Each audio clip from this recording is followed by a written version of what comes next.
그러면 예수께서 죽으시고 부활하는 것이 왜 이렇게 중요합니까? 4장 25절에 그는 우리의 범죄함 때문에, 우리가 죄인이란 말이지, 범죄함 때문에 그분이 예수께서 내어줌이 되고 우리를 의롭다 하시게 하여, 죄인이 아니라 의로운 자녀, 하나님과 무관한 자가 아니라 하나님의 말씀으로 낳은 사람, 그래서 우리를 의롭다 하시게 하여 다시 살아나셨느니라.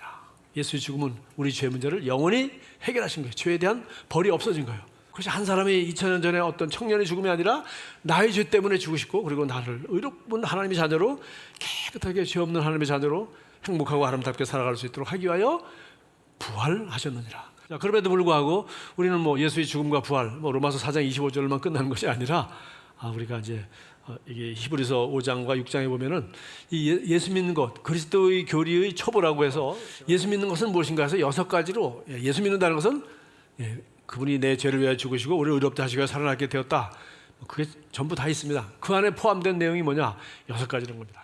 그러나 이 6가지 교리 중에서 마지막 2개는 우리가 잘 얘기하지 않습니다. 지금 이 4가지에 대해서는 우리가 많이 듣고 실천을 하고 늘 뭐 말씀 듣는 내용인데, 마지막 2개는 무엇입니까? 죽은 자의 부활과 영원한 심판입니다. 이것이 어떻게 보면 이 6개 중에서 가장 중요한지도 몰라요. 물론 죽은 행실에서 얘기하면 예수를 믿음으로 구원받는다. 그 다음에 구원만 받는 것이 아니라 믿음으로 구원만 받는다. 믿음으로 살아간다. 하나님에 대한 믿음, 그리고 우리가 침례받고 그리스도의 몸으로 기능하며 살아간다. 성령 받고 성령세를 받고 능력으로 살아간다. 그리고 우리가 그리스도를 대신한 대표로 하나님 만나려면 우리 교회 가는 것이 아니라 나를 만나야 돼. 내가 아는 예수 얘기를 들어봐. 복음을 전하면 된 거죠.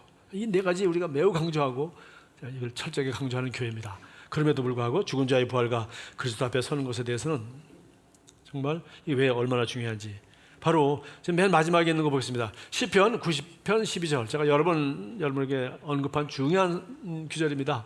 모세가 한 말이죠. 우리에게 우리 날 계수함을 가르치사 지혜로운 마음을 갖게 하소서.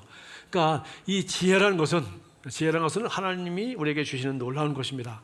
그리고 지식은 우리가 배우고 쌓는 것이거든요. 지혜는 그런 지식과 이 모든 것들을 삶에 어떻게 구체적으로 잘 활용하느냐, 이게 이제 지혜죠.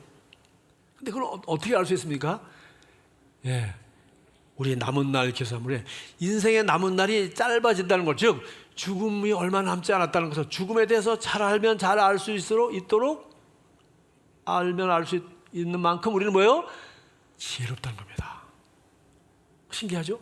죽음에 대해서 알지 못하면 삶에 대해서 알지 못하고, 삶에 대해서 알지 못하고 엉뚱한 짓 하는 걸 가르쳐 어리석다는 거야. 삶에 대해서 이것이 얼마나 귀한지를 알고, 왜 죽음을 보고 나고 죽음을 알고 나니까 삶이 너무나도 귀한 거예요. 그래서 무엇이 귀한 줄 알고 귀한 걸 선택하며 사는 거, 이걸 가르쳐 지혜로운 삶이라고 해요. 그래서 여기 고린도서 5장 8절 10절에서 우리가 담대하여 원하는 바는 차라리 몸을 떠나 주와 함께 있는 것이라서 죽는다고도 표현하지 않았어요. 나는 영이요 혼을 가지고 있고 몸 안에 살고 있기 때문에 영혼이 몸을 떠나는 걸 가르쳐 뭐라고 한다? 죽음이라고 해요. 죽은 자의 부활과 영원한 심판을 확실히 믿고, 이것에 대한 확신이 있으니까 이 세상에서 오래 살고 뭐 이거는 아무 관심이 없는 거예요.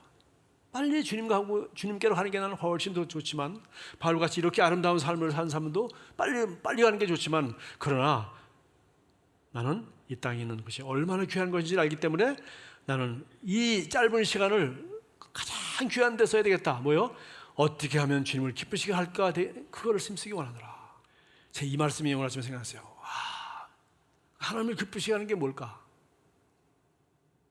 우리 하임이가 제 손주란 말이지. 얘가 나를 어떻게 기쁘게 하죠? 얘가 지금 너희는 그래, 오늘 바울이 말한 것처럼 주님을 기쁘시게 하는 자가 되기를 힘쓰라. 지금 이 아이가 할아버지를 기쁘시게 하는 자가 되려고 힘씁니까? 얘는 할아버지 보면은 이래요. 무조건 할머니한테만 가고,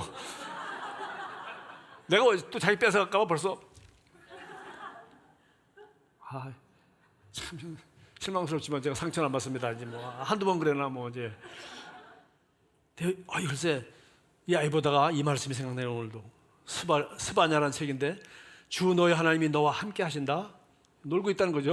놀이터에서 놀고 계십니다. 잘 생각해 보십시오. 구원을 베푸실 자, 구원을 베푸실 전능하신 하나님이시다.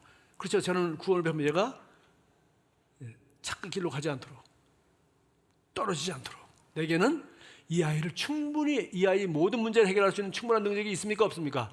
있습니다. 거기 놀이터에서는. 그런데 하나님이 뭐래요? 너를 보고서 기뻐하시고 반기시고.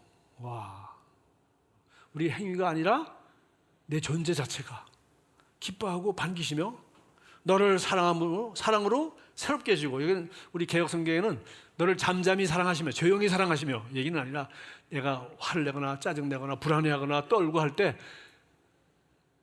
제자들이 폭풍 가운데 두려워할 때 예수님 뭐예요? 내니 두려워 마라. 그거예요. 걱정 마. 두려움 없이 불안하지 않고 우리를 잠잠하게 할 수 있는 모든 능력과 모든 것을 가지고 있고 나니까 걱정 마라고 할 수 있는 분은 부활의 주인 예수님밖에 없습니다. 할렐루야. 그분이 우리에게 말하시는 거예요. 그래서 하나님은 항상 우리를 위해서, 아니 우리만 그러는 것이 아니라 하나님이 내가 잘했기 때문에 아니에요. 나를 보고 기뻐하시고 내가 불안하거나 두려워하지 않도록 잠잠케 해주시고 힘을 주시고, 그리고 내가 기뻐하도록, 내가 기뻐하는 걸 보는 게 하나님의 기쁨이기 때문에 새 노래를 우리를 위하여 불러주신다고 성경에 분명히 있어요. 예수 믿는 사람의 진정한 만족과 진정한 축복과 진정한 평안은 거기서 온 겁니다. 우리는 죽음을 두려워하지 않습니다. 아멘. 죽은 자의 부활과. 그래서 바울은 죽음이라는 말도 안 쓰고 몸을 떠나 있으나 주님 함께 있으나, 주님과 함께 있는 게 훨씬 더 좋다. 그러나 그렇기 때문에 이 땅에 있는 삶은 뭐예요? 그 영원히 좋은 것이고 영원한 것이기 때문에 이 땅에 있는, 그러므로 삶이 더 중요한 것이야. 그러므로 삶이 어떻게 가장 좋은 것을 선택하고 그것을 살아야 될 자유와 선택권이 우리한테 있어서 그걸 가리켜 우리가 지혜라고 하는 거예요. 지혜. 그래서 항상 기뻐하라, 쉬지 말고 기도하라, 범사에 감사하라. 이것이 너희를 향한 하나님의 뜻이니라. 그것이 지혜예요. 예, 감사하라. 쉬지 말고 기도하라. 네가 할 수 없는 거 그건 주님께 나라라. 너의 염려를 누구에게 맡겨라? 다 내게 맡겨라. 주님이 우리 염려 뭔지 아십니다. 그러나 문제는 내가 속색이기 때문에, 내가 그걸 가지고 괜히 괴로워하기 때문에 뭐라고? 나한테 네가 말해래. 맡겨. 그럼 내가 그 문제, 네가 해결하지 못한 문제, 이 땅에서 네가 할 일은 네가 하고, 네가 할 수 없고 불안하고 미래가 걱정되고, 그거는 내게 맡겨라. 너의 염려를 주께 맡겨라. 그가 돌보심이라. 얼마나 좋은 말이에요. 하나님을 기쁘시게 하는 삶이라는 것은 예수님이 다 말씀하셨어요. 마음과 목숨과 뜻과 힘을 다하여 하나님을 사랑하고, 하나님을 기쁘시게 하는 삶입니다. 내 이웃을 내 몸같이 사랑하라. 이 말씀 안에 율법과 모든 것이 다 녹아 있느니라. 그러면서 요한일서 4장 15절부터 그리스도께서 우리를 위해 죽으심으로 하나님이 우리를 어떻게 사랑했는지를 설명하고, 예수를 주로 신해서 우리가 거듭난 사람이 되어서 우리가 어떻게 사랑하며 살 수 있는지, 그 이야기가 요한일서 4장 15절부터 그 끝절까지 쭉 기록되어 있어요. 온전한 사랑이 두려움을 내어 쫓나니. 그래서 이 사랑을 알게 되면 뭐요? 죽음에 대한 두려움도 없고 미래에 대한 염려도 없고 아무것도 없어요. 온전한 사랑이 두려움을 내어 쫓는다 그랬어요. 오늘 말씀 잘 들으셨으니까 숙제하셔서 셀에 나오셔서 요한일서 4장 15절부터 28절까지 있는 말씀을 어떻게 적용했는지, 어떻게 그러므로 지금 어떻게 사랑하며 섬기며 살아야 될지 여러분 공부하신 거 서로 나누고 적용하시기 바랍니다.